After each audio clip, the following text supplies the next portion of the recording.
ಮಂಡ್ಯ ಲೋಕಸಭಾ ಕ್ಷೇತ್ರದ ಚುನಾವಣೆ ವಿಚಾರವಾಗಿ ಸಾಕಷ್ಟು ಚರ್ಚೆಗಳಾಗ್ತಾ ಇದೆ.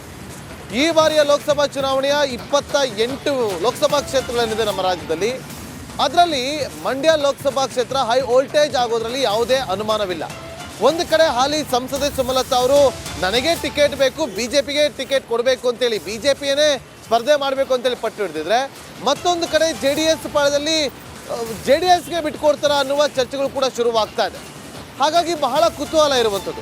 ಒಂದು ಕಡೆ JDS ಅವರು ನಮಗೆ ಅಂತ ಹೇಳ್ತಿದ್ದಾರೆ, ಮತ್ತೊಂದು ಕಡೆ ಸುಮಲತಾ ಅಂಬರೀಶ್ ಅವರು ನನಗೆ ಟಿಕೆಟ್ ಅಂತ ಹೇಳ್ತಿದ್ದಾರೆ. ಒಂದು ಕಡೆ ಟಿಕೆಟ್ ಕೊಡಲಿ ಬಿಡಲಿ, ನಾನು ಪಕ್ಷೇತರಳಾಗಿ ಆದರೂ ನಾನು ಕಂಟೆಸ್ಟ್ ಮಾಡೇ ಮಾಡ್ತೀನಿ ಅಂತೇಳಿ ಕೂಡ ಹೇಳ್ಕೊಂಬರ್ತಿದ್ದಾರೆ. ಹಾಗಾದರೆ ಅಭ್ಯರ್ಥಿಗಳು ನಾಯಕರು ಈ ರೀತಿಯಾಗಿ ಹೇಳ್ಕೊಂಬರ್ತಾ ಇದ್ದಾರೆ, ಆಕಾಂಕ್ಷಿಗಳು ಜನರ ಮನಸ್ಸಲ್ಲಿ ಏನಿದೆ, ಜನರ ಅಭಿಪ್ರಾಯ ಏನಾಗಿದೆ ಅನ್ನೋದು ಕೂಡ ತಿಳ್ಕೊಬೇಕಲ್ವಾ. ಹಾಗಾಗಿ ರಿಪಬ್ಲಿಕ್ ಕನ್ನಡ ಇವತ್ತು ಇಡೀ ದಿನ ಪ್ರತಿ ನ್ಯೂಸ್ನಲ್ಲೂ ಕೂಡ ಮಂಡ್ಯದ ಒಂದೊಂದು ಭಾಗದಿಂದ ಜನರ ಅಭಿಪ್ರಾಯ ಸಂಗ್ರಹಿಸುವಂಥ ಕೆಲಸಕ್ಕೆ ಮುಂದಾಗುತ್ತೆ, ಅದು ಲೈವ್ನಲ್ಲಿ. ನನ್ನ ಸಹೋದ್ಯೋಗಿ ದಿವಿತ್ ಇವತ್ತು ಇಡೀ ದಿನ ಮಂಡ್ಯದಲ್ಲಿರ್ತಾರೆ, ಒಂದೊಂದು ಭಾಗದಲ್ಲಿರ್ತಾರೆ, ಅಲ್ಲಿನ ಜನರನ್ನು ಮಾತಾಡಿಸುವಂಥ ಕೆಲಸವನ್ನು ಮಾಡ್ತಾರೆ, ಜನರಿಂದ ಅಭಿಪ್ರಾಯವನ್ನು ಪಡ್ಕೊಳ್ತಾರೆ. ನನ್ನ ಸಹೋದ್ಯೋಗಿ ಈಗ ಮಂಡ್ಯದಲ್ಲಿದ್ದಾರೆ, ದಿವಿತ್. Good morning. ನೀವು ಇವತ್ತು ಇಡೀ ದಿನ ಮಂಡ್ಯದಲ್ಲೇ ಇರ್ತೀರಾ, ಮಂಡ್ಯದಲ್ಲಿ ಜನಾಭಿಪ್ರಾಯವನ್ನು ಸಂಗ್ರಹಿಸೋದಕ್ಕೆ ಮುಂದಾಗ್ತಾ ಇದ್ದೀರಾ. ಫಾರ್ ದ ಫಸ್ಟ್ ಟೈಮ್ ಲೈವ್ನಲ್ಲಿ ಜನಾಭಿಪ್ರಾಯ ಸಂಗ್ರಹಿಸೋದಕ್ಕೆ ಮುಂದಾಗ್ತಾ ಇರುವಂಥದ್ದು ನಿಮ್ಮ ರಿಪಬ್ಲಿಕ್ ಕನ್ನಡ. ದಿವಿತ್, ನೀವೀಗ ಯಾವ ಭಾಗದಲ್ಲಿದ್ದೀರಿ, ಅಲ್ಲಿನ ಜನರ ಅಭಿಪ್ರಾಯ ಏನಾಗಿದೆ ಮಾತು ಹೇಳ್ಬೋದಾ? ಖಂಡಿತವಾಗ್ಲೂ ನಾಗೇಂದ್ರ ಬಾಬು, ಒಂದು ರೀತಿಯಲ್ಲಿ ಸುಮಲತಾಗೆ ಟಿಕೆಟ್ ಇನ್ನೂ ಕೂಡ ಕನ್ಫರ್ಮ್ ಆಗಿಲ್ಲ. ಒಂದು ಕಡೆ JDS ಮೈತ್ರಿ ಅಭ್ಯರ್ಥಿ ಆಗ್ತಾರಾ ಅಥವಾ ಬಿಜೆಪಿನ ಈ ರೀತಿಯಾದಂಥ ಸಾಕಷ್ಟು ಕುತೂಹಲ ಇದೆ. ಸೊ ಜನರ ಅಭಿಪ್ರಾಯ ಯಾವ ರೀತಿ ಇರುತ್ತೆ, ನಾವು ಅವ್ರ ಹತ್ರನೇ ಕೇಳ್ತಾ ಹೋಗ್ತೀನಿ. ಸರ್, ನಿಮಗೆ ಸುಮಲತಾ ನಿಲ್ಬೇಕಾ ಅಥವಾ ಯಾರು ನಿಲ್ಬೇಕು ಹೇಳಿ ಸರ್? ಯಾರು ನಮ್ಗೆ ದರ್ಶನ್ ಬೇಕು. ದರ್ಶನ್ ಅವರು ಸಪೋರ್ಟ್ ಆಗಿರ್ತಾರೆ. ಸುಮಲತಾ ಅವ್ರು ನಿಲ್ಬೇಕಾ, JDS ಇಂದ ಯಾರಾದ್ರೂ ನಿಲ್ಬೇಕಾ? ನಮ್ ದರ್ಶನ್ ನಿಜವಲ್ವೇ, ನಾನು 37 ವರ್ಷ ಆಯ್ತು. ನಿಮಗೆ ಯಾರು ಗೆಲ್ಬೇಕು ಹೇಳಿ? 37 ವರ್ಷದಿಂದ ನಾನು ಗೌಡ್ರ ಮಗ, ಮಂಡ್ಯದ ಗೌಡ್ರ ಮಗ, ಕಿಲಾರ್ದವನು. ಅಲ್ಲ, ನಿಮಗೆ ಯಾರು ನಿಲ್ಬೇಕು ಹೇಳಿ? ಸುಮಲತಾ ಅವ್ರು ನಿಲ್ಬೇಕು ಸರ್. ಸುಮಲತಾ ಅವ್ರು ಬನ್ನಿ, ನಾನು ಹಂಗೆ ಮಾತಾಡಿಸ್ತಾ ಹೋಗ್ತೀನಿ. ಸುಮಾರು ಜನ ಇದ್ದಾರೆ.